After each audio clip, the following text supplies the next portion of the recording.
તો good morning, જય માતાજી, જય શ્રી કૃષ્ણ। જો આજની સવાર આપણે પડી હતી 6:30 વાગે, પણ અત્યારે ઓલરેડી વાગ્યે છે 8 ને હવે મમ્મી આપણે સીધ જવાનું છે। કહી દો ગાઈઝ, મારા મમ્મીની ઘરે પીપળી આવવું હોય આવતા મામાના ઘરે જવાનું છે તો પહેલા માસીના ઘરે જવાનું છે અને ત્યાંથી માસીને તેડી વાજડીથી માસીને તેડીને પછી આપણે જવાનું છે મામાના ઘરે। જો અને મમ્મી યાર કરી લીધું છે વ્હાઈટ ઊન ઓલા ઘૂઘરા બનાવવાના છે ને, એટલે જો મેંદો પણ લઈ લીધો છે। ચાલો જો આપણે હવે પીપળિયા જવા માટે નીકળી ગયા છીએ। જો આપણે શ્રીફળ ને અગરબત્તી લઈ લીધી છે રસ્તામાંથી। ચાલો આપણે જઈ આવીએ પીપળિયા।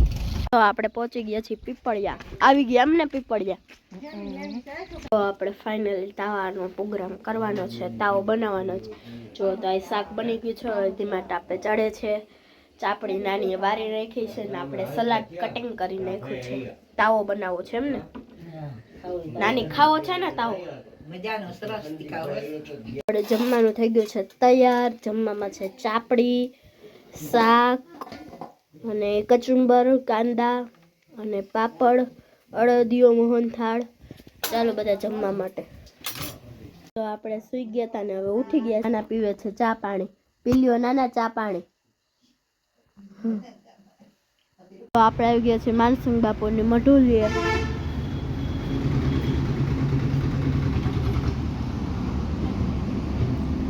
હેલો ગાઈસ, જો આપણે પહેરી લીધી છે સાડી। હવે આપણે આવી ગયા છીએ માસીના ઘરેથી ને ગામડેથી, અને હવે તમારે આ કોમેન્ટમાં કહેવાનું છે કે સાડી આપણે કેવી લાગે છે ગાઈસ। તો જો આજે આપણે બનાવવાનું છે બટેટાનું શાક ને ભાખરી। ચાલો બધા સુધારવા માટે, પછી જમવા માટે આવજો। તો ચાલો આપણે ફટાફટ સુધારી દઈ અને લોટ બાંધી દઈ, પછી મમ્મી ભાખરી વણી નાખશે અને શાક વઘારી નાખશે।